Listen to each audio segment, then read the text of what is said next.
శుక్రవార సాయంకాల ఆరాధనలో పాల్గొనిన మీ అందరికీ వందనాలు, శుభాలు తెలియజేస్తున్న అందరికీ వందనాలు.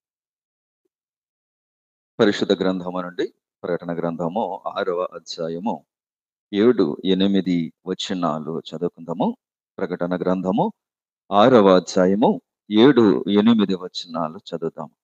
ఆయన 4వ ముద్రను విప్పినప్పుడు ఆయన 4వ ముద్రను విప్పినప్పుడు రమ్ము అని 4వ జీవి చెప్పుట వింటిని. రమ్ము అనే 4వ జీవి చెప్పుట వింటిని. అప్పుడు నేను చూడగా ఇదిగో పాండుర వర్ణము గల పాండుర వర్ణము గల ఒక గుర్రము కనబడెను. ఒక గుర్రము కనబడెను. దాని మీద కూర్చున్న వాని పేరు మృత్యువు. దాని మీద కూర్చున్న వాని పేరు మృత్యువు. పాతాళ లోకము వానిని వెంబడించెను. ఖడ్గము వలనను కరవు వలనను మరణము వలనను భూమిలో నుండు క్రూర మృగముల వలనను భూనివాసులను చంపుటకు భూమి యొక్క 4వ భాగము పైన అధికారము వానికి ఇయ్యబడెను. చిన్న ప్రార్థన చేసుకుందాము. పరిశుద్ధుడ ప్రియ పరమ తండ్రి, దయగల మా ప్రభువా, నీ ఘనమైన ఉన్నతమైన నామములకు వందనాలు, స్తుతులు, స్తోత్రాలు. నీ పాద సన్నిధికి వచ్చి నామ తండ్రి, ఇంతవరకు ఆరాధనలో పాటలలో మాకు తోడు నడిపించారు. నైనా ఈ సమయమందు ప్రాముఖ్యమైన నీ మాటలు ధ్యానించడానికి సిద్ధపడుతుండగా నన్ను మరుగుపరిచి నా ద్వారా మీరు మాట్లాడండి. వినగలిగిన చెవులు, గ్రహించగలిగిన మనస్సుని బిడ్డలకు అనుగ్రహించండి. ప్రకటన గ్రంథం నుండి మరి 4వ ముద్రను విప్పినప్పుడు సంభవించే పరిస్థితులను బట్టి పరిస్థితులను గూర్చి మేము ధ్యానం చేస్తుండగా నేను మరి మీరు ఏదైతే ఉద్దేశించినారో నైనా నీ ఉద్దేశములు నెరవేరినట్లుగా నైనా వినబడుతున్న ఈ మాటలు నిబిడల హృదయంలో నిలిచి ఫలించలాగన తండ్రి, నా నోటి మాటలు మా అందరి హృదయ ధ్యానం నీ దృష్టికి అంగీకారములుగా ఎంచమని యేసు పరిశుద్ధ నామమును అడిగి వేడుకొనొచ్చున్నాము పరమ తండ్రి, ఆమేన్. ప్రభునందు ప్రియ బిడ్డలారా, ప్రకటన గ్రంథ ధ్యానముల భాగంగా 6వ అధ్యాయము 7, 8 వచనాలలో 4వ ముద్రను విప్పడము వలన జరిగిన పరిస్థితులు, అక్కడ సంభవించిన పరిస్థితులు అనేవి మనం చూస్తూ ఉన్నాము. మొదటి ముద్ర విప్పినప్పుడు తెల్లని గుర్రం మీద క్రీస్తు విరోధి రావటం మనం చూసాము, తెల్లని గుర్రము మీద. 2వ ముద్ర విప్పినప్పుడు ఎర్రని గుర్రము మీద క్రీస్తు విరోధి రావడం చూసాము. 3వ ముద్రను విప్పినప్పుడు నల్లని గుర్రము మీద రావటము చూసాము. 4వ ముద్రను విప్పినప్పుడు మరొక గుర్రము కనిపిస్తుంది. పాండుర వర్ణము గల గుర్రము ఇక్కడ కనిపిస్తూ ఉన్నది. పాండుర వర్ణము, ఇంగ్లీష్ లో పేల్ హార్స్ అని ఉంటుంది. పేల్ హార్స్, ఈ రంగు దేన్ని సూచిస్తున్నది? పాండుర వర్ణము అనే ఈ యొక్క పదానికి మూల భాషలో గ్రీకులో క్లోరోస్ అనే పదం ఉపయోగించడం జరిగింది. క్లోరోస్ అంటే గ్రీనిష్ ఎల్లో అని, ఆ రంగు పేరు గ్రీనిష్ ఎల్లో కలర్. ఈ రంగు దీన్ని సూచిస్తున్నది. ఈ గుర్రం మీద వచ్చిన వ్యక్తి ఏం చేస్తున్నాడు, అతని పేరు ఏంటి అనేది ఇక్కడ మనం చూస్తూ ఉన్నాము. మొదటి ముద్ర దేన్ని సూచిస్తుంది? ఆ తెల్లని గుర్రం దేన్ని సూచిస్తుంది? అతడు జయించుచు వచ్చాడు, తెల్లని గుర్రం మీద వచ్చాడు అంటే అందరూ కూడా అతనిని వెంబడిస్తూ ఉన్నారు, అతనిని అంగీకరించారు అని కనిపిస్తోంది మొదటి ముద్ర విప్పినప్పుడు మనం చూసిన దాన్ని బట్టి. తర్వాత 2వ ముద్ర విప్పినప్పుడు ఆ ఎర్రని గుర్రము దీన్ని సూచిస్తుంది? యుద్ధాన్ని. ఖడ్గము అతని చేతిలో ఉన్నది కాబట్టి అక్కడ యుద్ధం అనేది కనిపిస్తున్నది. ఖడ్గము ద్వారా అతడు రక్తపాతము జరిగిస్తూ ఉన్నాడు, యుద్ధము చేస్తూ ఉన్నాడు. కాబట్టి 2వ ముద్ర ఏం సంభవిస్తుంది? 2వ ముద్ర విప్పినప్పుడు యుద్ధము, రక్తపాతము అనేది సంభవిస్తున్నది. 3వ ముద్ర నల్లని గుర్రము. గత శుక్రవారం మనము మరి ధ్యానం చేసుకున్నాము. దీన్ని సూచిస్తుంది 3వ ముద్ర కరువు, నలుపు రంగు.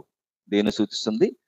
కరువు, తీవ్రమైన కరువు, దుర్భిక్షము, చాలా భయంకరమైన కరువు పరిస్థితులు సంభవించడం అనేది. ఇక 4వ ముద్ర డైరెక్ట్ గానే కనిపిస్తుంది అక్కడ, అది మృత్యువు అని, దాని పేరు మృత్యువు.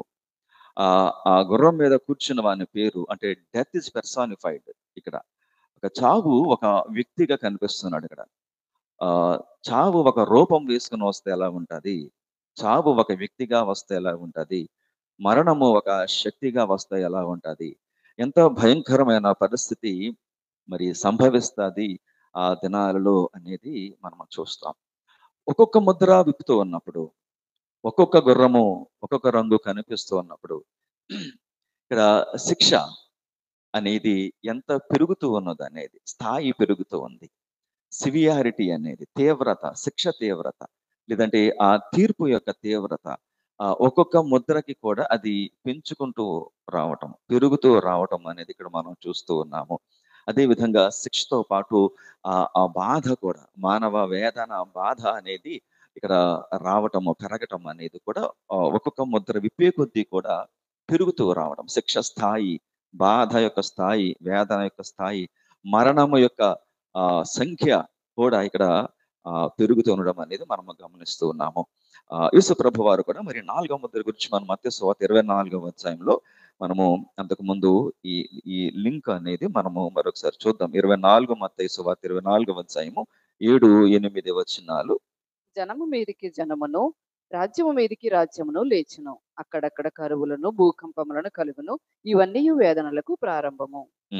తర్వాత లూకా 21:11 కూడా చూద్దాం. లూకా సువార్త 21వ అధ్యాయము 11వ వచనము. అక్కడక్కడ గొప్ప భూకంపములు కలుగును, తెగుళ్ళును కరువును తటస్థించును, ఆకాశం నుండి మహాభయోత్పాత తెగుళ్ళును కరువులు సంభవించును. ఇక్కడ తెగులు అనే మాట కూడా మనం చూస్తాం లూకా సువార్తలో. తెగుళ్ళు, కరువు. ఇక్కడ ఒకసారి ప్రకటన 6వ అధ్యాయంలో మరణము అనే పదానికి కింద మూల భాషలో 7 అనే సంఖ్య, దాని యొక్క మరొక అర్థం ఏంటో మనం చూద్దాం.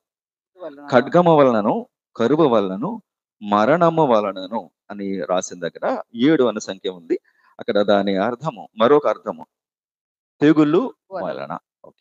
ఇక్కడ మరణము అని చెప్పినప్పుడు ఎలాంటి మరణము, దేని వలన వచ్చే మరణము అంటే ఇక్కడ తెగులు. తెగులు అనేది పెస్టిలెన్స్ లేదంటే వైరస్ల వల్ల సంభవించే వాటిని పెట్టిన పేరు తెగులు అని. అయితే ఇది 7, 8 వచనాలు మనము ఒక్కొక్కటిగా మనము ధ్యానం చేసుకుందాం. మొదటి భాగము ఏంటంటే రంగు. ఇక్కడ కలర్ దేన్ని సూచిస్తుంది? Colour and symbolism of the pale horse. ఆ యొక్క పాండుర వర్ణము కలిగిన ఈ గుర్రము యొక్క రంగు మరియు దాని పోలిక, అది చూపించే, అది చెప్పే అర్థము లేదంటే దాని యొక్క భావము అనేది మనం చూడాలి. ఇందాక చెప్పాను, ఈ పాండుర వర్ణం అంటే గ్రీనిష్ ఎల్లో, అంటే పసుపు పచ్చని రంగు. ఇది దేన్ని సూచిస్తుందో అంటే ఇది ఒక శవము యొక్క రంగు, ఒక శవము యొక్క రంగు. ఇది బ్రతుకు ఉన్న తర్వాత శరీరము చనిపోయినప్పుడు అది డీకంపోజ్ అయిన తర్వాత ఒక కొంచెం కొంచెంగా శరీరం యొక్క రంగు మారుతుంది, చర్మం యొక్క రంగు మారుతుంది, కొంచెము పసుపు రంగులోకి, కొంచెం నీలం రంగులోకి అది మారుతూ ఉంటుంది. ఈ రంగు పేరు ఏంటంటే ఇది మరణాన్ని సూచించే రంగు. ఈ పేల్ హార్స్ అనేది ఏంటంటే ఇది చావును సూచించి ఒక శవాన్ని లేదంటే ఒక డికంపోజ్ అంటే 3 విషయాలను చెప్తూ ఉంది. ఒకటి డికే, డిసీజ్, డెత్. డికే అంటే క్షీణించిపోవటం, డికే అయిపోవడం. బాడీ ఏమవుతుందంటే చనిపోయిన తర్వాత కొన్ని గంటలకి అది క్షీణించిపోతుంది, డికే అవ్వడం. డిసీజ్ అంటే అది ఏంటంటే జబ్బు పడినప్పుడు కూడా. తర్వాత డెత్, 3 చావు. ఈ పాండుర వర్ణము అనేది దీనికి సూచనగా కనిపిస్తున్నది. అంటే ఇది చావుకు, శవానికి. అంటే సింపుల్ గా మీరు అర్థం చేసుకోవాలంటే ఇది జస్ట్ దీని పేరు మృత్యువు అని మనం చూస్తూ ఉన్నాం కాబట్టి ఈ వ్యక్తి వల్ల లోకంలోకి ఏమి రాబోతుందో అంటే ఇది మరణము రాబోతోంది. చూడండి, తెల్లని గుర్రానికి ఈ చివరి పాండుర వర్ణము కలిగిన గుర్రానికి గల తేడా. తెల్లని గుర్రము చూడడానికి చాలా అందంగా ఉంటుంది, కానీ అక్కడ ప్రజలందరూ కూడా నమ్మి మోసపోయారు. అతన్ని క్రీస్తు విరోధిని నమ్మి మోసపోయారు. ఈ చివరి రంగు అసలు రంగు, అతని పేరు అసలు రంగు ఇప్పుడు బయటపడుతుంది కదా. మనం నీ రంగు ఇప్పుడు బయటపడింది అంటారు. ఏంటి రంగు బయటపడడం అంటే? రంగు అంటే గుణము, స్వభావం. అతని స్వభావం ఏంటో చివరికి బయటపడుతూ, అసలు దీన్ని కప్పిపెట్టాడు ఇంతవరకు కూడా, ఈ రంగుని దాచిపెట్టి అసలు రంగు ఇప్పుడు చూపించాడు. అంటే తొండ ముదిరి ఓసరి వెళ్ళి అయినట్లుగా అసలు రూపం ఏంటి అంటే మృత్యువు.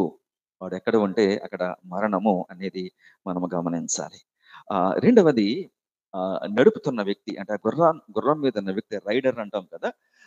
ఆ గుర్రం మీద ఉన్న వ్యక్తి ఏం తీసుకొస్తున్నాడు? ఏం తీసుకొస్తున్నాడు తనతో పాటు?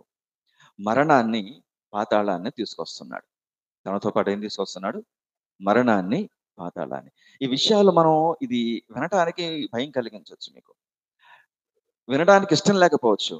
ఎందుకంటే ఈ విషయాలు ఈ పదాలు మరణము, లేదంటే చావు, శవము వీటిని మనం వినడానికి ఇష్టపడం. కానీ ఇవి జరగనైన వాటిని గురించి వాక్యం చెప్తూ ఉన్నది. కాబట్టి మనం అందులోకి వెళ్ళకుండా ఉండు నిమిత్తము అలాంటి ఘోరమైన తెగులు గాని, ఈ 4వ ముద్ర విప్పినప్పుడు జరుగుతున్న పరిస్థితుల్లో గాని మనము ఇక్కడ వండుకుండులాగిన మనము జాగ్రత్త పడాలి. మనము భయపడాలి. భయం మంచిదే. భయపడినప్పుడు మనము ఏది ఎంచుకోవాలనేది మనకు అర్థమవుతాది. దేన్ని వెంబడించాలనేది మనకు అర్థమవుతాది. కాబట్టి మనం ఎలాగా ప్రభువుని ప్రేమించాలి, ప్రభువుకి లోబడాలి, ఈ ఘోరమైన పరిస్థితుల నుంచి మనం ఎలా దూరంగా ఉండాలి అనే దానికి ఒక హెచ్చరిక ఈ మాటలు. అతను చూడండి, మరలా చదువుదాం 7వ వచనము.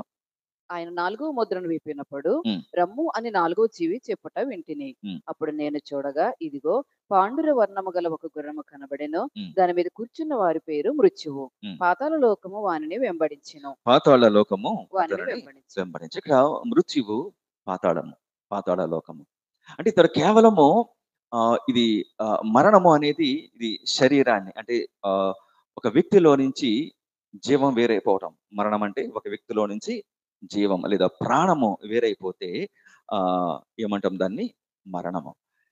పాతాళం అంటే ఏంటంటే ఇక్కడ ఆ ఒక ఆత్మ నరకానికి వెళితే, ఇక్కడ పాతాళం దేన్ని సూచిస్తుందంటే ఇది నరకాన్ని సూచిస్తూ ఉన్నది. అంటే ఈ పాతాళ లోకం అతన్ని వెంబడిస్తూ ఉందంటే ఇతని వల్ల ఎంతమంది మోసపోయి నష్టపోయి నరకానికి వెళ్ళారు, మృతుల లోకంలో ఉన్నారు అనేది ఇక్కడ కనిపిస్తూ ఉన్నది. ఒక వ్యక్తిగా కనిపిస్తూ ఉన్నాడు.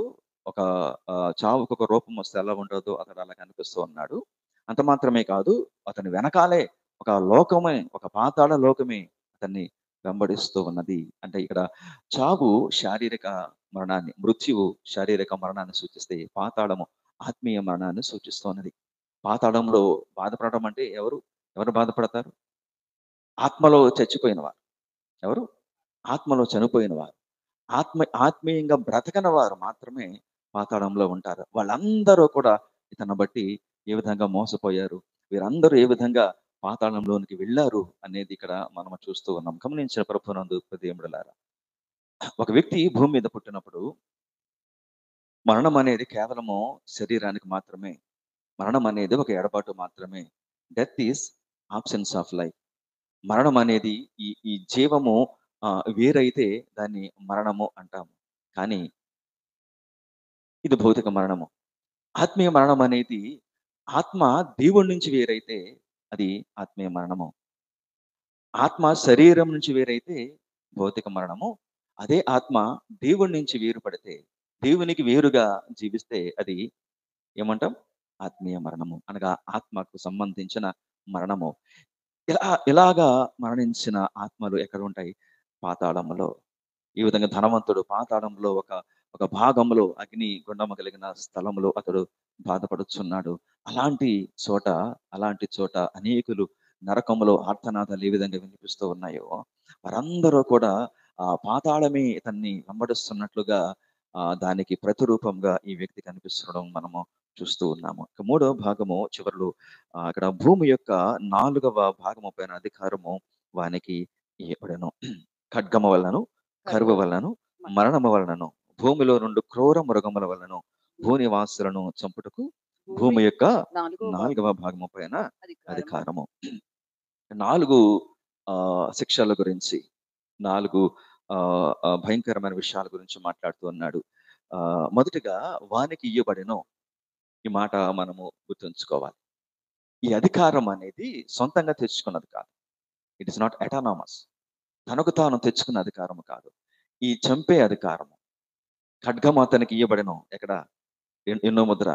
2వ ముద్రలో అతనికి ఏమి ఇవ్వబడింది? ఖడ్గము వానికి ఇయ్యబడెను. ఎవరిచ్చారు? ఎవరో ఇచ్చారు. అతను తెచ్చుకున్నది కాదు. దేవుడు అతనికి ఇచ్చాడు. అనుమతిని ఇచ్చాడు. ఇక్కడ ఇక్కడ ఏమి ఇచ్చారంట? చంపుటకు అధికారము దేవుడిచ్చాడు. ఇది మనం గమనించాల్సింది ఏంటంటే, దేవునికి తెలియకుండా జరిగింది కాదు. దేవుని యొక్క నియంత్రణలో జరుగుతున్నది. God is in control of everything. దేవుడు తన పూర్తి నియంత్రణలో ఆయన ఉన్నాడు. ఆయన ఆధీనంలో జరుగుతున్నవి. కాబట్టి దేవుని విడిచిపెట్టిన వారు, దేవుని అంగీకరించక సుఖాన్ని ప్రేమించిన వారు, విడువబడిన వారు ఎవరైతే ఉన్నారో వారికి తీర్పు తీర్చడానికి దేవుడు అనుమతినిచ్చాడు.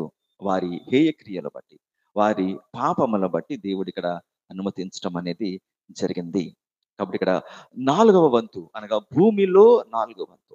ఈరోజు మన ప్రపంచ జనాభా ఎంత? ప్రపంచ జనాభా ఎంత ఉందండి? రఫ్గా ఒక ఎస్టిమేషన్ 800 కోట్లు అండి. 800 కోట్లు ప్రస్తుతం. 800 కోట్లు అంటే అందులో 4వ వంతు ఎంత? 1/4, 200 కోట్లు. అంటే 200 కోట్ల పైబడి జనం ఒకవేళ ఆ రోజున భూమి మీద ఉంటే, ఒక 800 కోట్ల మంది ఉంటే అందులో 1/4 అంటే 200 కోట్ల మందికి పైగానే చంపుటకు అధికారం ఇవ్వబడింది. ఎంత పెద్ద సంఖ్య ఒకసారి ఊహించండి. ఫెనామినల్ నంబర్ అది. ఊహించడానికి మనం భయపడతాం.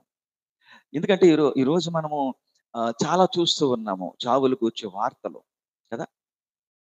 ఇదివరకు ఒక 20 సంవత్సరాల క్రితము, 30 సంవత్సరాల క్రితము ఏదైనా ఒక యాక్సిడెంట్ అయిందంటే అయ్యో యాక్సిడెంట్ అయిందని చెప్పి పేపర్ చూస్తూ అయ్యో అని చెప్పి మనము జాలపడతాం. టీవీలో అక్కడ అగ్ని ప్రమాదం సంభవించింది, ఇక్కడ 10 మంది చనిపోయారంటే అయ్యో పాపం అని చెప్పి మనము జాలిపడేవారం ఒక 20 సంవత్సరాల క్రితము. కానీ ఇప్పుడు మనం చూస్తూ ఉన్నప్పుడు ఇది ఒక న్యూస్ కదా అన్నట్లుగా చూస్తున్నాం. ఇది ఒక వార్త ఓకే అని చెప్పి పేపర్ తిప్పేస్తున్నాం, అంతే కదా. అని చెప్పి ఛానల్ మార్చేస్తున్నాం. అయ్యో ఏం జరిగింది, అక్కడ ఎంతమంది చనిపోయారు, వాళ్ళ కుటుంబ పరిస్థితి ఏంటి, వాళ్ళ పిల్లల పరిస్థితి ఏంటి, హాస్పిటల్లో ఎంతమంది జాయిన్ అయ్యారు, వాళ్ళ పరిస్థితి ఏంటి అని వారి గురించి ఆలోచించడం కానీ, బాధపడడం కానీ, లేదంటే వారి కోసం ప్రార్థన చేయడం కానీ మనం చేయట్లే. ఎందుకంటే మనలో ఆ సున్నితత్వం మనం చచ్చిపోయింది కదా. సున్నితత్వం చచ్చిపోయింది. చాలా మనిషిలో కఠినత్వం అనేది పెరిగిపోయింది. అక్రమము విస్తరించుట చేత అనేకుల ప్రేమ చల్లారుతుంది ఈ రోజున. ఎంత దారుణమైన పరిస్థితుల్లో మనం ఉంటూ ఉన్నామంటే, ఎంత ఘోరమైన పరిస్థితుల్లో మనం ఉంటూ ఉన్నామంటే, పసి 5 ఏళ్ళు 6 ఏళ్ళు పసి పాపల మీద అఘాయిత్యం, అత్యాచారం చేస్తున్న రోజుల్లో, చంపుతున్న రోజుల్లో మనం నివసిస్తూ ఉన్నాం. కనీసం వావి వరసలు లేకుండా అనైతికంగా ప్రవర్తిస్తున్న సమాజంలో ఇప్పుడు మనం ఉన్నాం. నీతి కానీ నైతికత కానీ లేని రోజుల్లో మనం జీవిస్తూ ఉన్నాం. చంపడం అనేది చాలా సామాన్యమైపోయిన రోజుల్లో మనం ఉన్నాం.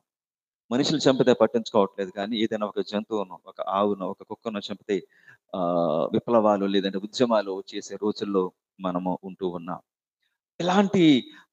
ఇలాంటి క్రూరమైన చర్యలు, ఇలాంటి హత్యలు, ఇలాంటి అత్యాచారాలు జరుగుతున్న సమాజంలో దాని గురించి ఎంతమంది పట్టించుకుంటున్నారు? దాని గురించి మనం ఎంత బాధపడతాం? ఇందాక ఎక్కడో ఇరాక్లో ఒక మాల్లో అగ్ని ప్రమాదం జరిగి ఎవరో ఎంతోమంది చనిపోయారు. ఒక విమానం కూలిపోయి మెడికల్ కాలేజ్ మీద పడి అక్కడ విమానంలో ఉన్నవారు, అక్కడ కింద హాస్టల్లో ఉన్న పిల్లలు చనిపోయారు. అంటే ఆ రోజు మర్చిపోతున్నాం కదా. ఒక రోజు 2 రోజులు ఉంటుంది ఆ న్యూస్, టీవీలో ఉంటుంది.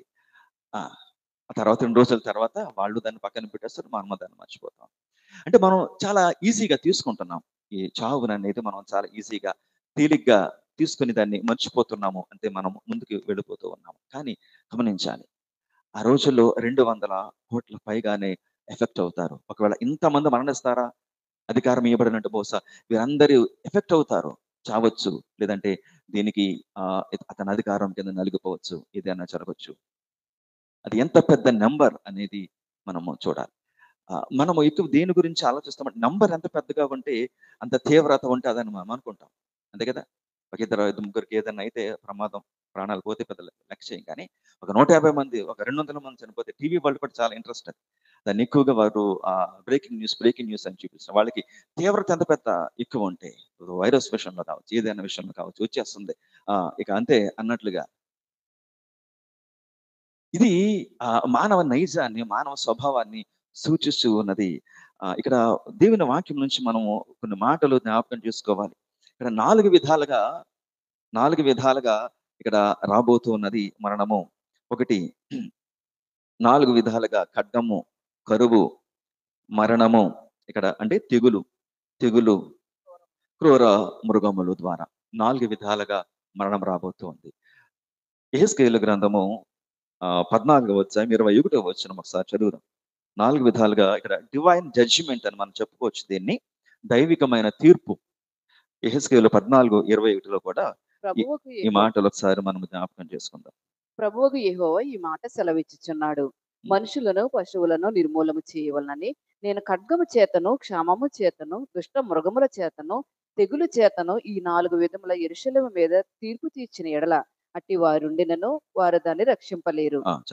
దేవుడు యొక్క తీర్పు ఏ విధంగా రాబోతుంది భూమి మీదకు అనేది ఒక శాంపుల్ ఏంటంటే, ఒకటి ఖడ్గము చేత, క్షామము అంటే కరువు చేత, దుష్ట మృగముల చేత, తెగులు చేత. ఇది 4 విధాలుగా కూడా దేవుని యొక్క తీర్పు ఉండబోతుంది అనేది ఇక్కడ ప్రకటన గ్రంథంలోను, అదేవిధంగా యెహెజ్కేలు గ్రంథంలో కూడా దేవుడు చెప్తూ ఉన్నాడు. దైవికమైన తీర్పు, డివైన్ జడ్జిమెంట్ అనేది దేవుడు ఎలాగా తీర్పు తీర్చబోతాడు భూమిని. అదేవిధంగా ఇర్మియా 15వ అధ్యాయము 2-3 వచనాల్లో కూడా ఈ వచనాలు మరొకసారి జ్ఞాపకం చేసుకుందాం. ఇర్మియా 15:2-3 వచనాలు. మేమెక్కడికి పోదుమని వారు నిన్నడిగిన ఎడల నీ వారితో ఇట్లనము, యెహోవా ఈ మాట సెలవిచ్చుచున్నాడు. చావునకు నియమింపబడిన వారు చావునకు, ఖడ్గమునకు నియమింపబడిన వారి ఖడ్గమునకును, క్షామమునకు నియమింపబడిన వారి క్షామమునకును, చెరకు నియమింపబడిన వారు చెరకు పోవలను. యెహోవాకు ఇదే.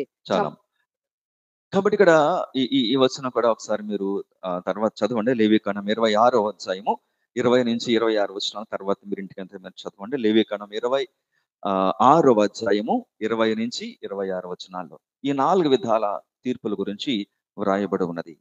దేవుడు 4 విధాలుగా తీర్పు తీరుస్తున్నాడు. 7 ఏళ్ల శ్రమల కాలంలో తీర్పు తీర్చే విధానంలో అంత్యక్రీస్తును కూడా దేవుడు ఉపయోగించుకుంటున్నాడు. దేవుడు మరణము ద్వారా తీర్పు తీర్చబోతున్నాడు. ఒకటి ఖడ్గము ద్వారా. అందుకే 2వ ముద్రలో మనం చూసాం. ఖడ్గము ద్వారా దేవుడు ఏ విధంగా అక్కడ క్రీస్తు విరోధి ద్వారా తీర్పు తీర్చుతూ ఉన్నాడు. ఇది 4వ ముద్రలో ఇవన్నీ కలిపి వస్తాయి. 2వ ముద్రలో ఖడ్గము, 3వ ముద్రలో కరువు, ఇవన్నీ కూడా 4వ ముద్రలో ఇవన్నీ కంబైన్డ్ గా ఖడ్గము, కరువు, క్రూర మృగాలు, తెగులు ఇవన్నీ కూడా కలిపి వస్తాయి. ఖడ్గం గురించి ఆల్రెడీ మనం జ్ఞాపకం చేసుకున్నాం 2వ ముద్ర విప్పినప్పుడు. అనగా యుద్ధము. ఖడ్గం అంటే యుద్ధము ద్వారా జరిగే నష్టము. అది ప్రపంచ యుద్ధాలు మాత్రమే కాదు, సివిల్ వార్స్ మాత్రమే కాదు, లోకల్ వార్స్, గా స్థానిక పట్టణాల మధ్య, రాష్ట్రాల మధ్య, కుటుంబాల మధ్యలో జరుగుతున్న యుద్ధాలు కావచ్చు, రక్తపాతం కావచ్చు, ఇది ఏ విధంగా ప్రపంచాన్ని నాశనం చేస్తున్నదో యుద్ధము ద్వారా. అది ముందు జరిగింది, ఇప్పుడు జరుగుతుంది, రేపు కూడా జరుగుతుంది. ఇది 3 కాలాల్లో కూడా ఉన్నది పరిస్థితి. ముందు జరిగింది, ఇప్పుడు జరుగుతున్నది ఈ యుద్ధాలు, యుద్ధ సమాచారాలు మనం వింటూ ఉన్నాం. తర్వాత రేపు కూడా ఇదే జరగబోతున్నది. రెండవది కరువు ద్వారా. ఎక్కడైతే యుద్ధము సంభవిస్తాదో దాని తదనంతరము జరిగేది ఏంటంటే అక్కడ తీవ్రమైన కరువు సంభవించడం అనేది. కరువు, ఫెమెన్, దుర్భిక్షము, క్షామము. ఆ పరిస్థితులలో అక్కడ యుద్ధం వల్ల నష్టపోయిన పంటలు కావచ్చు, ఆహార పదార్థాలు కావచ్చు, వారు నిల్వ చేసుకున్న పదార్థాలు కావచ్చు, ఆ విషవాయువుల వల్ల అక్కడ ఆ దేశంలో పంటలు మొలవకపోవటం కావచ్చు, ఇదంతా కూడా దేవుని యొక్క శిక్షే. అది గతంలో జరిగింది, ఇప్పుడు జరుగుతుంది, రేపు కూడా ఇది జరగబోయేదే ఈ శిక్ష కూడా. 3 తెగులు వలన. అంటే ఇది తెగులు అంటే ఎపిడెమిక్స్, అంటే వ్యాధులు, అంటువ్యాధులు, వైరస్ల ద్వారా ఏ విధంగా ప్రపంచము నాశనం అయిపోతుందో. ఇది గత 100 సంవత్సరాల కాలం ఒకసారి మనం చూస్తే 1900 సంవత్సరం నుంచి, అంటే 20వ శతాబ్దం ప్రారంభం నుంచి 21వ శతాబ్దం వరకు, ఈ రోజు వరకు కూడా జరిగిన 100 సంవత్సరాల చరిత్రలో మనం చూస్తే ఈ తెగులు వలన కలిగిన మరణాల సంఖ్య ఇంచుమించు 15 కోట్ల మంది మరణించారు తెగులు వల్ల అనేది లెక్కలు తెలియజేస్తూ ఉన్నాయి. 15 కోట్ల మంది ఈ తెగులు వల్ల చనిపోయారు. తెగులు అంటే వైరస్లు. స్పానిష్ ఫ్లూ అని 1914 సంవత్సరంలో స్పానిష్లో 1918 సంవత్సరంలో 1918 నుంచి 1920 సంవత్సరాల్లో ఈ 2 సంవత్సరాల్లో అంటే ప్రపంచ యుద్ధం ముగిసిన తర్వాత మొదటి ప్రపంచ యుద్ధం ముగిసిన తర్వాత స్పానిష్ ఫ్లూ అనే ఒక వైరస్ ప్రపంచంలో చాలా దేశాల మొత్తం ప్రపంచవ్యాప్తంగా కూడా ఈ వైరస్ చివరికి ఇండియా కూడా వచ్చింది. ఇది ప్రపంచ యుద్ధంలో అన్ని దేశాల నుంచి కూడా వెళ్ళి యుద్ధాలు చేసిన వారు అక్కడ వైరస్ ద్వారా వారు ఎఫెక్ట్ అయ్యి మరలా వారు తిరిగి వెళ్ళిన వారి దేశాలకి సైనికులు ఎవరైతే వచ్చారో ఇండియా కూడా వచ్చిన మన సైనికులు బ్రిటిష్ దేశం తరపున పోరాటం చేసిన సైనికులు ఏ దేశాల్లో వారు వెళ్ళి తిరిగి ఆ దేశాలకు వచ్చిన తర్వాత వారి ద్వారా వైరస్ సంక్రమించి ప్రపంచవ్యాప్తంగా స్పానిష్ ఫ్లూ ద్వారా మరణించిన వారు 5 కోట్ల మంది అంట. 5 కోట్ల మంది మరణించారు స్పానిష్ ఫ్లూ. ఇది 1918 సంవత్సరం జరిగింది. మనకు తెలిసి కోవిడ్ వైరస్ మాత్రమే. దీనికి 100 సంవత్సరాల ముందు 1918 సంవత్సరంలో 1918 నుంచి 1920 సంవత్సరం వరకు సరిగ్గా 100 సంవత్సరాల క్రితం జరిగిన విషయం ఇది. 5 కోట్ల మంది దీనివల్ల మరణించారు. H1N1 ఇన్ఫ్లుయెన్జా వైరస్ దాని పేరు H1N1.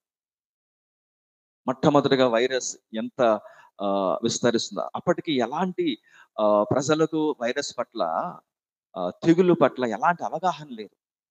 ఇప్పుడైతే మనకు చాలా మెడికల్ గా ఆరోగ్యపరంగా వైద్య అధునాతన సౌకర్యాలు మనం కలిగి ఉన్నాం. ట్రీట్మెంట్ కానీ పరీక్షలు కానీ మనకు కలిగి ఉన్నాం. కానీ చికిత్సలు మనకు కలిగి ఉన్నాయి. కానీ ఆ రోజుల్లో అప్పటి దినాల్లో అసలు దాని పేరేంటో కూడా తెలియదు, ఎందుకు జరుగుతుందో కూడా తెలియదు, ఎందుకు చనిపోతుందో కూడా తెలియని పరిస్థితుల్లో ప్రజల్లో చాలా భయము, ఎలా జాగ్రత్తలు తీసుకోవాలి, దీనివల్ల ఇది వస్తుంది, ఇది రాకుండా ఉండాలంటే ఏం చేయాలి, ఐసోలేషన్ అనేది లేదంటే వారు శానిటైజేషన్ కానీ లేదంటే మాస్కులు కానీ అప్పట్లో ఏమీ లేవు. దానివల్ల చాలా వేగంగా విస్తరించి ప్రపంచంలో 5 కోట్ల మంది చావటానికి కారణమైన వైరస్ స్పానిష్ ఫ్లూ వైరస్. తర్వాత మరొక వైరస్ వచ్చింది, హెచ్ఐవి వైరస్. హెచ్ఐవి వైరస్ గురించి మనకందరికి తెలిసిందే, ప్రత్యేకించి చెప్పాల్సిన అవసరం లేదు. తెగులు అనేది ఇది భవిష్యత్తులో ఇది జరగబోయేది అని మనము చెప్తూ ఉన్నప్పుడు ఇది గతంలో జరిగింది అని మనం తెలుసుకున్నప్పుడు దాని పరిణామాలు ఎంత తీవ్రంగా ఉంటాయి అనేది మనము ఊహించుకోవాలి. హెచ్ఐవి వైరస్ వల్ల ఎంత ప్రమాదాలు, ఎన్ని మరణాలు ప్రపంచవ్యాప్తంగా సంభవించాయంటే ఇంచుమించు 4 కోట్ల మంది చనిపోయారు. 4 కోట్ల మరణాలు. ఇప్పటికే 4 కోట్ల మంది ఇంకా పాజిటివ్ గా ఉన్నారు హెచ్ఐవితో. ఇంకా దానికి చికిత్స లేదు, ఇంకా దానికి ఎలాంటి మందులు అనేది ఇంకా అందుబాటులోకి రాలేదు. హెచ్ఐవి వైరస్ జస్ట్ ఒక 5 సంవత్సరాల క్రితం మనం చూసిన కోవిడ్ వైరస్ కావచ్చు, COVID-19 కరోనా వైరస్ కావచ్చు. ఒక వైరస్ ఎంత నష్టం చేస్తుంది అనేది, ఒక తెగులు అనేది ఎంత నష్టం చేస్తుంది. ప్రభువారు లోక 21:11 మనం చూసాం, కరువులు తెగులు అంటారు. తెగులు వల్ల ఎంత నష్టం. ఒక యుద్ధం చేసినప్పుడు జరిగే నష్టం కంటే కూడా ఒక వైరస్, ఒక తెగులు కలుగు చేసే నష్టం చాలా అధికంగా, చాలా తీవ్రంగా ఉంటుంది. కోవిడ్ వైరస్ వల్ల ఎంతమంది, ఇంచుమించు 1 కోటి మంది పైగానే ప్రపంచవ్యాప్తంగా మరణించడం జరిగింది. ఇది ఇది ఇది ప్రాణ నష్టం మాత్రమే కాదు, ఇది ఆస్తి నష్టం కావచ్చు, లేదంటే కుటుంబాల పరంగా ఎంతోమంది మానసికంగా వేదన అనుభవించిన వాళ్ళు కావచ్చు. మనం కళ్ళారా చూసాం. ఇప్పటికీ కూడా మన మనసుల్లో మనం అది మర్చిపోకూడదు. ఒకవేళ మర్చిపోయామేమో, మనకి ఎందుకంటే మర్చిపోయే స్వభావం మనకి ఎక్కువ ఉంటుంది కాబట్టి ఆ కాలంలో కోవిడ్ టైంలో మన పరిస్థితులు, మన మానసిక స్థితిగతులు ఎలాగుండేవి, మనం ఎలా భయంగా మనం గడిపేవారు, ఎంత భయభక్తులతో మనం దేవుని పట్ల భయముతో మనం ప్రార్థనలు చేసుకునేవారు గుర్తున్నాయి ఏమండి. ఆ రోజుల్లో చర్చిలు కూడా తలుపులు మూసినప్పుడు ఇప్పుడెప్పుడు తలుపులు తెరుస్తారా, ఇప్పుడెప్పుడు చర్చికి వెళదామా అని కొంతమంది తెలియకుండా దొంగతనంగా తెల్లవారుజామున తలుపులు తెరిచి ప్రార్థన చేసుకున్నప్పుడు కూడా చేశారు కదా. అలాగే అప్పుడు కూడా తెల్లవారుజామున 5 గంటలకైనా కూడా వారు చర్చిలోకి వచ్చి ప్రార్థన చేసుకుని ఆరాధనలు చేసుకునే రోజులు మనం చూసాం. ఇప్పుడు వెళ్దామా, ఇప్పుడు తలుపులు తెరుచుకుంటా, ఇప్పుడు మరలా మనము ఈ యొక్క క్వారంటైన్ నుంచి విడుదల పొందుతామా, ఇప్పుడు మరలా నేను దేవుని మందిరం చూడవలన ఆశ నాకు కలుగుతున్నది, ఇప్పుడు నేను దేవుని మందిరం చూచేదను అని అన్నట్లుగా భక్తుడైన దావీదులాగా యెహోవా మందిరాలను చూడవలన ఆశ నాకు కలుగుతున్నది అన్నట్లుగా అంత ఆశతో ఎదురు చూసాం. అదన్నీ పోని, సమస్య పోని, వైరస్ ఓకే వెళ్ళిపోయింది. తర్వాత ఏమైంది, మర్చిపోయి అది వదిలేసింది, మనం కూడా వదిలేసాం. ఆ తీవ్రత, ఆ భయం భక్తిలో ఆర్ద్రత, దేవుని పట్ల దేవునితో మనకున్న సంబంధం. ఆ, అప్పుడు ఇప్పుడు చూసుకుంటే ఏమైంది ఏమైంది ఆలోచన చేస్తే పడిపోయాం కదా, పడిపోయాం, మనము మర్చిపోయాం. కానీ ఒకవేళ అలాంటి రోజులు మళ్ళీ వస్తే, ఒకవేళ దేవుడు మళ్ళీ గుర్తు చేయాలంటే దేవుడిని మనకి ఆ భక్తిని ఆ భయాన్ని గుర్తు చేయాలని మళ్ళీ ఇంకొక వైరస్ లాంటిది రావాలేమో అండి. అప్పుడప్పుడు 4-5 ఏళ్ళకి ఒకసారి ఇలాంటిది వస్తూ ఉంటే మనం కొంచెం ఒళ్ళు దగ్గర పెట్టుకుని ఉంటాం.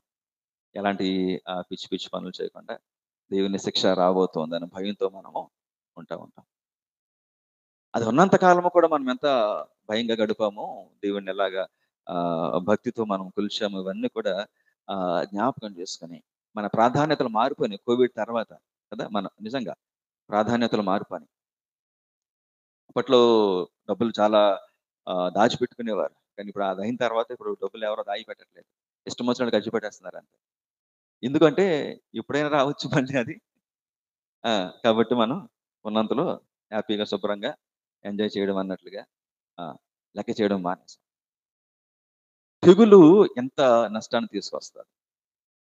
ఒక వైరస్, ఒక పెస్టిలెన్స్ కావచ్చు, లేదంటే ఒక అంటువ్యాధి కావచ్చు. అది ఏ విధంగా, అది ఒక ఊరు, ఒక రాష్ట్రం, ఒక దేశం, ప్రపంచం ఎంత వేగంగా విస్తరిస్తుంది అనేది మనం జస్ట్ ఈ 3 ఒక మచ్చుతున్నగా, స్పానిష్ ఫ్లూ కావచ్చు, హెచ్ఐవి కావచ్చు, కోవిడ్ కావచ్చు, ఇలాంటి వీటికి మించి వీటికి డాడీలు రాబోతారు ఆ రోజు. అలాంటి తెగుళ్ళు, అలాంటి భయంకరమైన తెగుళ్ళు ఆ రోజుల్లో రాబోతూ ఉన్నాయి. జాగ్రత్తగా ఉండాల్సిన అవసరం ఉంది. ఎందుకంటే అది ఈ రోజు కూడా ఉంది కాబట్టి, ఈ రోజుకి కూడా ఉంది కాబట్టి, అలాంటి ఘోరమైన దుర్దినాల్లో మనం ఉండకుండా నిమిత్తము మనము దేవుని భయభక్తులు కలిగి దేవుని మనం ప్రార్థన చేయవలసిన అవసరం ఎంతైనా ఉన్నది.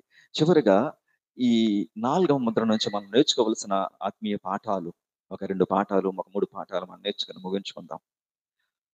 1, అధికారం ఇయ్యబడింది అతనికి. 4వ భాగమును చంపుటకు అధికారం ఇయ్యబడింది అంటే దాని అర్థము ఇక్కడ దేవుడు సర్వాధికారి అని మనం గ్రహించాలి. గాడ్ ఈజ్ సావరీన్ అని మనం గ్రహించాలి. దేవుడు అన్నిటినీ కూడా ఆయన అదుపులో ఉంచుకున్నాడు. అందరినీ కూడా ఆయన తన నియంత్రణలో ఆయన ఉంచుకున్నాడు. ఆయనకు విరోధముగా కానీ, లేదంటే ఆయనకు తెలియకుండా కానీ, ఆయన చేతులు దాటి కానీ ఏది జరగటం లేదు అనే విషయం మనం తెలుసుకోవాలి. గాడ్ ఈజ్ సావరీన్ అనే విషయము మనము గ్రహించాలి. మరణము కూడా దేవుని పనిని నెరవేరుస్తుంది. మరణము కూడా దేవుని పనిని నెరవేరుస్తుంది. 2వది, ఈ మరణానికి కారణం ఏంటి? మనం అనుకోవచ్చు, అయ్యో ఇంతమంది 200 కోట్ల మంది అంటే ఇంత పెద్ద సంఖ్య, ఇంతమంది ఖడ్గము ద్వారా, యుద్ధాల ద్వారా, కరువు ద్వారా, ఇంకా తెగుళ్ళ ద్వారా, వైరస్ల ద్వారా చనిపోతారా? ఎంత నష్టము, కారణము ఏమిటి అని ఆలోచన చేస్తే కారణం ఏమిటి? కారణము వారి పాపం. కారణము వారి పాపం. ఎందుకంటే దేవుని కృప, దేవుని సువార్త, దేవుడు అందుబాటులో ఉన్న కాలంలో, కృపాకాలంలో, కృపాయుగంలో ఉండి దేవుని యొక్క వాక్యమును వారు విని పరిశుద్ధతను వారు అనుసరించక, విశ్వాసంలో వారు ఎదగక, దేవుని తృణీకరించిన కారణంగా, దేవుణ్ణి కాలదనుకున్న కారణంగా వారు అనుభవించిన శిక్ష, వారి పాపం మూలంగా వారికి వచ్చిందే ఇది. ఎందుకంటే వారు దేవుని తృణీకరించిన కారణం చేత ఈ 4 శిక్షలు, ఈ 4 విధాల శిక్షలు, ఖడ్గము ద్వారా, తెగులు ద్వారా, క్రూర మృగముల ద్వారా, ఇంకా రాబోవు ఉగ్రత నుండి మనలను తప్పించుచున్న ఆయన కుమారుడైన యేసు, అనగా రాబోవు ఉగ్రత నుండి మనలను, 1 తెస్సలోనికీ పత్రిక 1వ అధ్యాయం 10వ వచనము. ఆయన యేసు ప్రభు వారు ఈ రాబోయే ఉగ్రత అంటే ఈ ప్రకటన గ్రంథంలో దేవుడు ఏదైతే ఉగ్రతలు, ఏదైతే తీర్పులు దేవుడు భూమి మీదకు ఉద్దేశించి ఉన్నాడో, ఇది పాత్రల ద్వారా, లేదంటే ఈ ముద్రల ద్వారా, ఇది తెగుళ్ళ ద్వారా వచ్చిన ఈ తీర్పులు ఏదైతే ఉన్నాయో, వీటి నుంచి, ఈ ఉగ్రత నుంచి మనలను తప్పించనయున్న ఆయన కుమారుడైన యేసు. కాబట్టి మనము ఈ ఉగ్రత పాలగుటకి దేవుడు నియమించలేదు. ఇంకొక వచనం ఇదే పత్రికలో మనం చూస్తాం, 5వ అధ్యాయము మొదటి తెస్సలోనికి పత్రిక 5వ అధ్యాయము 9వ వచనము. ఎందుకనగా మన ప్రభువైన యేసుక్రీస్తు ద్వారా రక్షణ పొందుటకి దేవుడు మనల్ని నియమించను గాని ఉగ్రత పాలొగుటకు నియమింపలేదు. మనము రక్షణ పొందటానికే యేసు ప్రభువు ద్వారా మనము రక్షణ పొందటానికి దేవుడు మనల్ని నియమించాడు, కానీ ఉగ్రత పాలొగుటకు దేవుడు మనలను ఉగ్రత అంటే ఇదే జడ్జిమెంట్, డివైన్ జడ్జిమెంట్, దైవికమైన తీర్పు, దైవికమైన ఉగ్రత. ఉగ్రత ఎప్పుడు కూడా తీర్పును బట్టి ఉంటుంది. ఉగ్రతకు ముందు దేవుడు అవకాశాలు ఇస్తాడు, అవకాశం ఇస్తాడు ఖచ్చితంగా. అవకాశం ఇస్తే దాన్ని ఎవరైతే ఉపయోగించుకోకుండా ఉంటారో వారు ఈ ఉగ్రతలో ఉంటారు. ఉదాహరణ, నినివే పట్టణం యోనా కాలంలో దేవుని ఉగ్రత దిగిరాగబోతుంది, వారు నశించబోతారు అని తెలిసినప్పుడు వారు మారు మనసు పొందటం ద్వారా వారు క్షమించబడ్డారు, విడిచిపెట్టబడ్డారు. సొదొమ గొమొర్రా దేవుని ఉగ్రత రాబోతూ ఉన్నది అని వారు ఎరిగి, దేవుని సేవకులు, దేవుని దూతలు వచ్చారనే విషయం తెలిసి, ఏదో వారికి నాశనం కలగబోతుంది అని వారు గ్రహించకుండా, వారి మాటలు వినకుండా వారు చేసిన ఆ పని వలన ఏం జరిగింది? ఉగ్రత వచ్చింది. దేవుని ఉగ్రత. దేవుని ఉగ్రత అకస్మాత్తుగా సడన్గా పడిపోతే ఇలాగా మనం చేపట్టిన వర్షం వచ్చేసినట్టు, సడన్గా వర్షం వచ్చినట్టు రాదు. దేవుని ఉగ్రత ఎప్పుడు కూడా, వర్షానికి కూడా సూచన ఉంటుంది కదా, వాతావరణం చల్లబడటం, మేఘాలు రావటం, తర్వాత నెమ్మదిగా వర్షం పడటం. దేవుని ఉగ్రతకు కూడా సూచనలు ఉంటాయి. సూచనలు అంటే అవకాశాలు. మారు మనసు పొందడానికి దేవుడు అవకాశాలు ఇస్తాడు, అవకాశం ఇస్తాడు. ఎన్ని అవకాశాలు ఇచ్చినా కూడా వృధా చేసుకుంటాయి. సొదొమ గొమొర్రా వారి వలె. లోతు కాలంలో ఏం జరిగిందో మనకు తెలుసు కదా, సొదొమ గొమొర్రా పరిస్థితుల్లో. నోవహు కాలంలో ఏం జరిగిందో మనకు తెలుసు. యేసుప్రభు అంటారు, లోతు దినముల్లో జరిగింది మనుష్య కుమారుని దినముల్లో జరుగును. నోవహు దినముల్లో సంభవించిందే మనుష్య కుమారుని దినముల్లో, ఆయన రాకడ దినాల్లో సంభవించును. ఏం జరిగింది లోతు దినాల్లో? ఉగ్రత రాబోతుందని వారు విన్నారు, కానీ ఆ ప్రజలు వారి పాపాన్ని విడిచిపెట్టలేదు. ఇంకా పాపములో వారు కొనసాగాలని అనుకున్నారు. దాని కారణము చేత వారందరూ కూడా ఆ ఉగ్రతకు బలైపోయారు. ఎవరు విడిపించబడ్డారు? లోతు కుమార్తెలు విడిపించబడ్డారు. నోవహు దినాల్లో ఏం జరిగింది? నోవహు చెప్తూ వచ్చాడు, ప్రకటిస్తూ వచ్చాడు, జలప్రళయం రాబోతుంది, మారు మనసు పొందండి అని, వచ్చి ఓడ ఎక్కండి అని చెప్పి.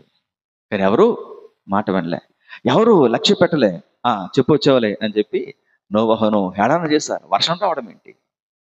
వర్షపు చినికే లేదు అప్పటి వరకు భూమి మీద అప్పటి వరకు కూడా వర్షమే పడలేదు. నువ్వు వచ్చి ఆకాశంలో తూములు విడువబడి మొత్తము జలప్రళయం ద్వారా మొత్తం సమస్తం నశించిపోతుంది అంటే మేము ఎలా నమ్ముతామని చెప్పి వారు హేళన చేశారు, అవిశ్వాసం చూపించారు. కారణం ఏమైందండి? దాని ఫలితం ఏం జరిగింది? ఉగ్రత దిగివచ్చింది. కానీ ఇక్కడ రక్షించబడ్డారు నోవహు కుటుంబం. దేవుడు ఎప్పుడూ కూడా ఉగ్రత పాల్గొటకు దేవుడు మనల్ని నియమించలేదు. దేవుడు సంఘాన్ని పిలుచుకున్నది, దేవుడు సంఘాన్ని మనందరినీ కూడా దేవుడు ఏర్పాటు చేసుకుంది. ఏంటంటే ఆ ఉగ్రతలో మనము పాలు పొందడానికి దేవుడు నియమించుకోలేదు. అందుకే ఈ వచనం చదివితే, ఎందుకనగా మన ప్రభువైన యేసుక్రీస్తు ద్వారా రక్షణ పొందుటకే దేవుడు మనలను నియమించను గాని ఉగ్రత పాలగుటకు నియమించలేదు. ఉగ్రత పాలగుటకు దేవుడు మనలను నియమించలేదు. ఒకవేళ ఆ రక్షణ పొందుకోకుండా ఎవరైతే ఉంటారో, ఆ రక్షణని ఎవరైతే తృణీకరిస్తారో వారి కోసము ఈ ఉగ్రత, రాబో ఉగ్రత, గొర్రె పిల్ల యొక్క ఉగ్రత. అయితే ఆయన బిడ్డలముగా, ఆయన సంఘముగా ఉన్న మనకున్న నిరీక్షణ ఏంటి? మనకున్న ఆదరణ, మనకున్న ధైర్యం ఏంటి? ఒకసారి ప్రకటన 1:18 ఒకసారి చదువుదాం. మనకున్న ధైర్యం ఏమిటి అనేది. నేను మొదటి వాడను, కడపటి వాడను, జీవించువాడను, మృతుడనైతేనే గాని ఇదిగో యుగయుగములు సజీవుడనై ఉన్నాను, మరియు మరణము యొక్కయు పాతాళ లోకము యొక్కయు తాళపు చెవులు నా స్వాధీనములో ఉన్నవి. యేసు ప్రభు వారు చెప్తున్న మాట, మన యొక్క ధైర్యము ఏంటంటే, ఈ మరణానికి భయపడాల్సిన అవసరం లేదు, ఈ తెగులకు భయపడాల్సిన అవసరం లేదు, ఖడ్గానికి, కరువుకి, క్రూర మృగాలకు భయపడాల్సిన అవసరం లేదు. ఎందుకంటే ఆ మరణము యొక్క తాళపు చెవులు, పాతాళలోకం యొక్క తాళపు చెవులు ఆయన యొద్ద ఉన్నవి. దేవుని స్వాధీనంలో, యేసు ప్రభు వాని స్వాధీనంలో ఉన్నాయి. వాటికి ఆయన కూడా వాటికి అధికారి. తాళపు చెవి అంటే ఏం చెప్పాను? మొదటి అధ్యాయం గుర్తుందా? మొదటి అధ్యాయం సంవత్సరం అయిపోయి ఉంటుందేమో. మొదటి అధ్యాయం చెప్పి తాళపు చెవి దేనికి? Authority and power. అధికారానికి, శక్తికి తాళపు చెవి. తాళపు చెవి ఎవరి చేతిలో ఉంటే వాడు అధికారి. అంతే. ఆయన అధికారి, మరణానికి ఆయన అధికారి. పాతాళాన్ని నిర్మించింది కూడా ఆయనే దానికి అధికారి. అప్పుడు ప్రభు అధికారిగా ఉన్నప్పుడు, ఆయన సర్వాధికారిగా ఉన్నప్పుడు మనము వీటికి భయపడవలసిన అవసరం లేదు. సంఘానికి ఇస్తున్న మరొక వాగ్దానం ఏంటంటే మత్తయి 16:18 చదువుకుని ముగించుకుందాం. మత్తయి సువార్త 16వ అధ్యాయము 18వ వచనము. మరియు నీవు పేతురవు, ఈ బండ మీద నా సంగమును కట్టుదును, పాతాళ లోక ద్వారంలో దాని ఎదుట నిలువనేరు అని నేను నీతో చెప్పుచున్నాను. పాతాళము యొక్క ద్వారం, మరణము గాని పాతాళం యొక్క ద్వారములు గాని నిలువనేరవ. దేని ఎదుట? దాని ఏంటది దాని పేరు? చెప్పాలి, మరలా చదవండి. 16:18.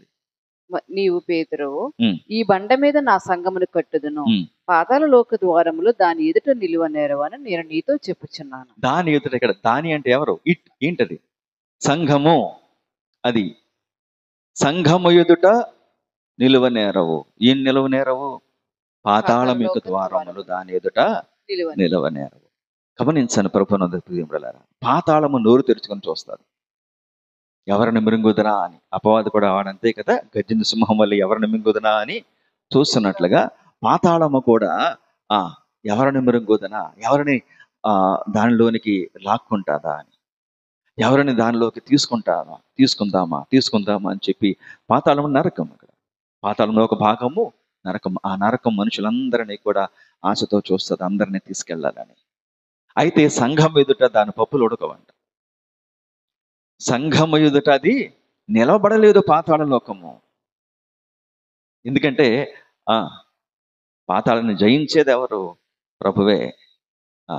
అందుకే దానికి కారణము మరణాన్ని జయించిన ప్రభువు. మరణమా నీ విజయం ఎక్కడ, మరణమా నీ ముల్లెక్కడ. 1 కొరింథీ 15:55 మనము చూసినప్పుడు యేసు ప్రభు వారు మరణాన్ని జయించిన కారణము చేత, పాతాళ లోకాన్ని ఆయన జయించిన కారణం చేత, అందుకే ఆయన మరణము పాతాళం యొక్క తాళపు చెవులు ఆయన దగ్గర ఉన్నాయి. మరణానికి ఆయన మీద అధికారం లేదు. పాతాళం ఆయన ఎప్పుడు వస్తాడని చూసింది, పాతాళానికి ఆయన మీద అధికారం లేదు. కాబట్టి ఆయన నమ్మిన వారందరికీ కూడా ఈ రెండిటి మీద అధికారం ఉంటుంది. ఆయన నమ్మిన మనందరికీ కూడా, ఆయన విశ్వాసులమైన మనమందరం, అనగా సంఘము. అందుకే సంఘము ఎదుట ఈ పాతాళ లోకము నిలబడలేదు.